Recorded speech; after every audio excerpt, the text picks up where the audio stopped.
Now, this video has nothing to do either if police is the boss or the military is the boss. Because when I went on the comment section, that was what I was seeing people debating. The police can do this, the military can do this, the soldier can arrest the police, and the police cannot arrest the soldier.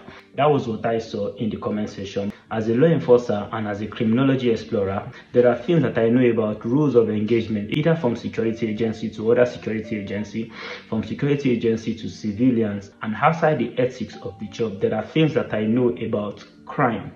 If crime is being committed, if a crime is about to be committed, the causes of this crime. These are part of the function of criminologists to understand some certain situation and the causes of this situation. There are scenarios that will happen that can make military personnel arrest the police or other security agencies. And there are scenarios that will happen that can make the police arrest the military or other security agencies. And there are scenarios that will happen that can make other armed security agencies too to arrest the police or the military. This has nothing to do if one is the authority or not. And what are the scenarios that can happen that could make a military personnel arrest a police or a police arrest a military personnel? That will lead to the point where they will be asking for such personnel to drop its magazine. Now, this scenario must be a violation of human rights and it must be life-threatening. Get this point.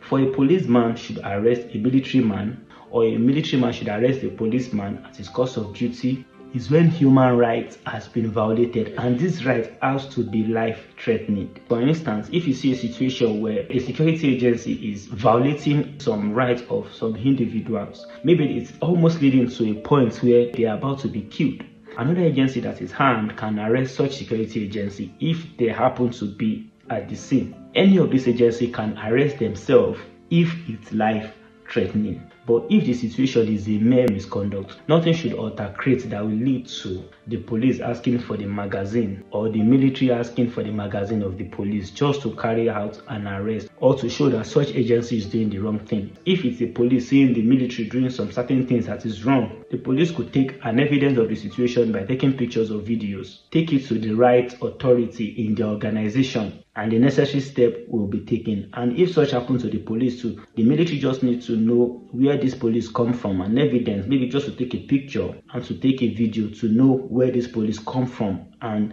the agency will deal with it 100%. That one is certain. They will deal with it. Now let's now look at this particular video. What could make the military man ask for the magazine of these police officers if truly they are doing something that is right? I'm talking to you. Can you hear me?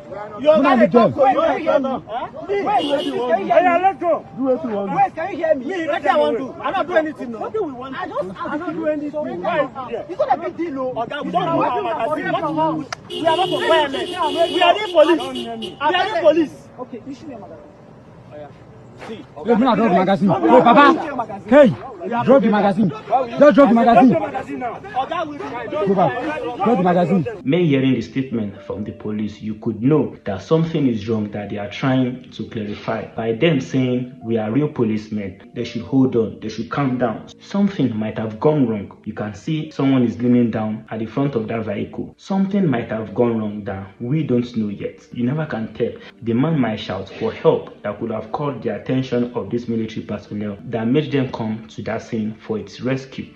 We are just saying, nobody knows, but I'm just saying the situation that could have led to the military man demanding for the magazine of these police officers. And if that is the case, that maybe they perceive that someone is being kidnapped, someone is being violated in an improper way, then the military has every right to come in the situation and to rescue it. If this particular vehicle is the one the police is using and someone is calling for help in the vehicle and the military were around, you should know they should come to the situation to rescue. And when the military man came, probably they were not convinced if those policemen were real or not. Before the military man can demand for the magazine of these people, there must be a point to prove to these police officers that truly we are doing these things because we are not sure. We perceive you guys are trying to kidnap and we don't believe you guys are real police. So for this reason, we might be threatened that the gun with you is not safe around us. So this point must be made to them. And if this point is made,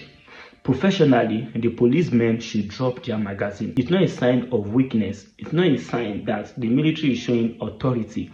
If the table turns around, this is the same thing that should happen. Only if the policemen are actually wrong in that situation. They might be on illegal duty, they might be doing something that is extremely wrong.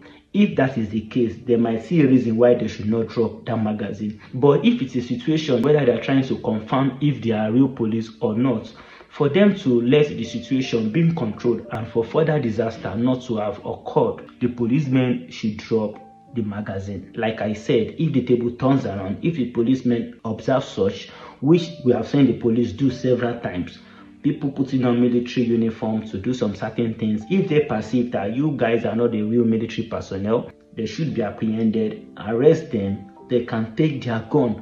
And if eventually it's been proven that they are real police and they are doing the right thing at the scene where the military came, then there is no cause for alarm. Everything that they are doing is still based on the conduct of the job. So in this particular scenario, the military has not done anything that is wrong for asking for the magazine of the policemen. This does not mean they are more superior than the police. It's just the thing that they will do. It's a rule of engagement in order not to put their life at stake if they are not sure that they are real police. And based on the situation surrounding this video, you can tell that someone is not believing that these people are real policemen, and these policemen are trying to prove a point too. The way the military is asking for this guy to drop their magazine is absolutely right, only if the situation is not what we just examined. If it's a mere misconduct that the policeman did that made the military man should be demanding for their magazine to drop their rifle, then it is a wrong approach. And for the fact that this video trended, there will be a disciplinary action against the military men. I hope you understand why the military men are requesting for the magazine of the police. If you do and like this video, kindly subscribe to my YouTube channel. Whenever I drop another investigative video like this, you'll be the first person to see it.